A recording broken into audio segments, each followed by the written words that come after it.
first, and then if they consciously choose that they're more comfortable going a tip higher on the bottom of the ball, some players feel they're hitting a more solid part of the cue ball and just feel a greater sense of assurance. And I think you've got to honour that, but teach them the discipline of playing the stop shot with H1 first, because sometimes they need it. Sometimes if you're here, you have to play the shot that way to hold it for the black. So they need that skill in their armoury anyway. Teach it to them and then allow them the freedom to go half a tip or tip higher if they really do feel better and are not changing their pot success rate. Any questions? We're all, a lot of us are working with juniors. Yes. And by the time they've got to this, which is the pink stage, yes, they will be reasonably, they'll be good cuers. Yes. The concern is divots. Yes. Well, you can actually get a strip of cloth there, and that's probably quite embarrassing for kids. So start with the shorter distance shots, and if you feel that's out of their reach, listen, at the end of the day, some players, when they're down there, no matter what you tell them, their shoulder is going to try and dip the cue, because they're not ready conceptually to put their focus on hitting the height of the ball they're selecting. They're too fixated on stopping the ball. So you need to get them to stop the ball on this shot first, with accurate cueing. And then, over time, build up the distance at which they can divorce their desire to stop the white from their requirement to hit a certain height and a certain speed. If you had, I think I could con them into a cloth. If you had a piece of cloth there, yes, that's not going to make any difference to the shot. No, it wouldn't. If you put some cloth there, it wouldn't make any difference. You can still get. I'm wanting to stay in the club.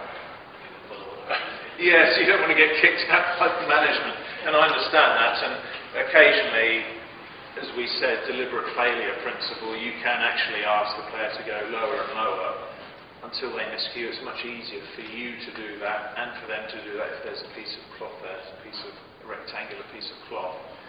But at the end of the day, you're not going to rip the cloth unless it's at the World Championship with silk thin cloth. Then you are actually physically able to rip the cloth, otherwise you're not really, it's not really possible. You've got to try really hard to do it and have a tip that's gone down to the ferrule. But yes, some of them you can see around here where someone's had a go at occasion. Yeah. And that's what the old guys have beat about. It's just part of life and stupid, isn't it? I think obviously, yes, and at the end of the day, you will see more divots here than any other part of the table anyway. Running backside is worse. Here's the second most intense area of divots. But the other point I was going to make was about the juniors. When you see them hammering these balls in, sometimes they're just not ready to attack this type of shot effectively. So again, reduce the distance until they're able to stroke it in. And the other thing I say is when they have this addiction to hammering the ball in, what I'll often do is just put the ball there and say, okay, just roll that in and get them to drop it in pocket speed. And say, okay, before you are able to play it at the speed you want to and at the speed you're most accurate at, you know they're not, but give them that carrot, just say, okay, can you drop the ball in, please? Just do that 5 times. How many times can you drop it in? And obviously, if you can drop it in 3 or 4 out of 5, then you've got a good chance of getting a high percentage with extra power as well. Very often, just doing that will give them the awareness that, God, this is so difficult even without power. And they readjust their expectation for what is possible. So you still give them like 1 note doing that? But 5 note rate? Well, whatever.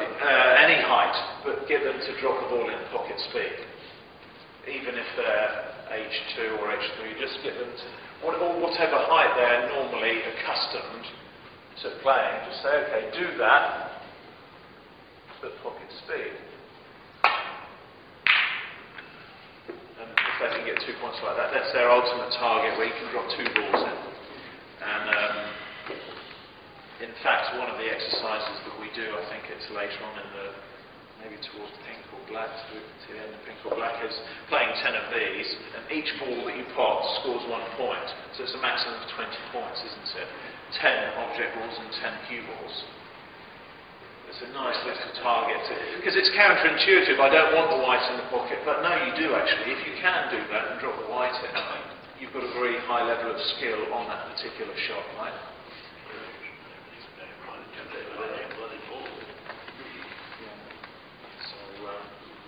Anyway, I've potted a few of these, so I'll keep this cue going for you.